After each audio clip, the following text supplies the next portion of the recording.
여기 객기로 똘똘 뭉친 사회 부적응자가 한 놈 있습니다. 무릎 한번 꿇지 못해 고등학교 중퇴 전과자가 되었죠. 남은 거라곤 소신과 자존심. 그는 2020년 이태원에서 젊음을 불사르고 꿈을 이야기합니다. 드라마 이태원 클라스는 주인공 박세로이가 아버지를 죽인 원수 장회장과 장가 가문에 대한 복수를 그리고 있습니다. 박세로이가 자수성가하는 과정을 통해 20대들의 방황과 아픔, 청춘을 이태원을 배경으로 이야기하고 있죠. 22년 전에도 고집과 객기로 똘똘 뭉친 사회 부적응자 한 놈이 있었습니다. 욱하는 한 주먹으로 권투 도장에서 쫓겨났고 그에게 남은 것도 꿈과 열정뿐이었죠. 그는 1998년 신촌에서 젊음을 불사르고 꿈을 이야기했습니다. 영화 태양은 없다 포스터는 1998년을 살아가는 두 청년, 도철 역의 정우성, 홍기 역의 이정재가 멋지게 신촌 이대 앞을 걷는 모습으로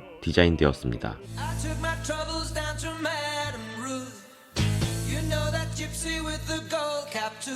당시 신촌은 모든 젊은이들의 아지트이자 성지였죠. 음식점, 다방은 물론이거니와 블루몽키스, 롤링스톤, 스페이스 등의 락카페 혹은 나이트클럽, 밤문화까지 모든 것을 신촌에서 해결할 수 있었죠. 우리나라 최초의 스타벅스가 1999년도 신촌 이대 앞에 들어섰을 정도니까 그 당시 신촌은 말 그대로 젊음의 거리였습니다. 이정재, 정우성이 가다마이를 입고 썬구리로 멋을 부리며 신촌을 걷는 모습, 20년이 훌쩍 지나 지금 봐도 멋지고 간지가 쩔어 있습니다. 드라마 이태원 클라스의 포스터에도 두 사람이 등장합니다. 주인공 박세로이, 박서준과 그의 파트너 혹은 러브라인으로 이어질지 모르는 조이서 역의 김다미. 두 사람이 이태원을 배경으로 등을 맞대고 서 있음으로써 뭔가 해보겠다라는 의지를 담고 있습니다. 전과자 박세로이의 파트너 조이서 역시 IQ 162의 천재지만 소시오패스 성향에 있는 사회 부적응자이고 방황하는 청춘입니다.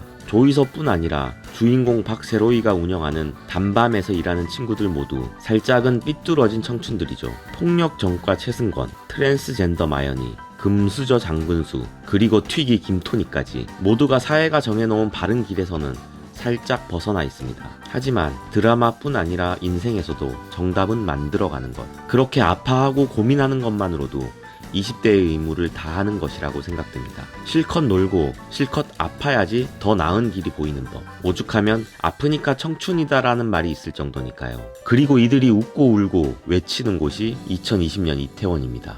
왜 이태원일까요? 신촌의 문화는 왜 이태원으로 바뀌었을까요?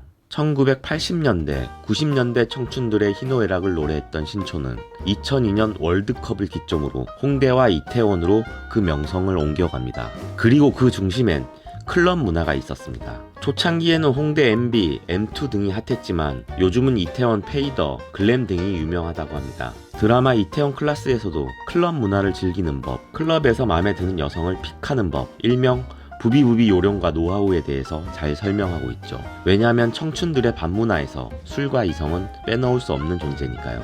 요즘 클럽들은 이렇게 부비부비를 시작으로 돌 직구성 작업들이 흥하지만 20년 전에는 나이트란 공간에서 변화구성 작업들이 흥했었죠.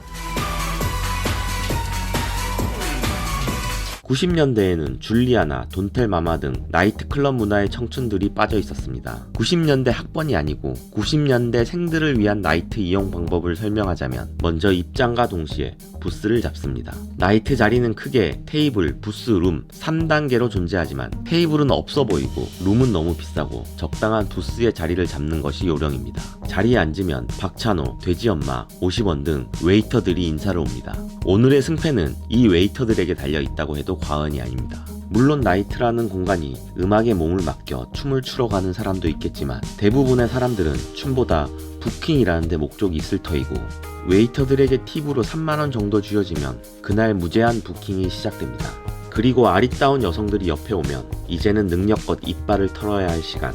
물론 예나 지금이나 성공률은 잘생긴 외모와 유머러스한 농담이 얼마나 빵빵 터지느냐에 달려있죠. 시끄러운 음악 때문에 잘 들리지 않아도 서로의 얼굴을 밀착시켜가며 이야기하고 깔깔대고 웃으며 청춘 사업의 밤을 보냈었죠. 행여나 홈런 없이 실패로 끝난다 할지라도 포장마차에서 소주 한잔하며 인생을 논했습니다. 예나 지금이나 그렇게 우리들의 청춘은 요란하고 시끄럽고 고독했으며 뜨거웠습니다. 드라마 이태원 클라스가 주인공 박세로의 주변에 소외된 각층의 청춘들을 모아놓고 얼마나 그들의 성장담을 담아낼지는 잘 모르겠습니다. 살짝은 오바스럽게 너무 많은 판을 버리지 않았나 싶기도 하고요. 그리고 원작은 안 봤지만 제 기대와 다르게 벌써부터 세로이가 주식 대박에 조물주 위에 건물주까지 되면서 드라마가 청춘들에게 묻는 성실함과 뚝심에 대한 강한 의문이 들긴 했습니다. 물론 90년대 영화 태양은 없다에서도 홍기의 꿈은 압구정의 건물주였습니다. 하지만 그가 복권에 당첨되거나 대박 주식을 터뜨리진 않았죠. 그저 냉혹한 사회와 타협하지 않고 현실에 충실했습니다. 도철은 링 위에 다시 올라 챔피언을 향해 내일을 위한 도전을 하고 앞으로 나아가는 모습으로 마무리되죠. 하나의 공통점이 있다면 지금의 이태원이던 20년 전 신촌이던 모두가 청춘들의 탈출구이자 꿈의 발판이 되는 무대라는 겁니다.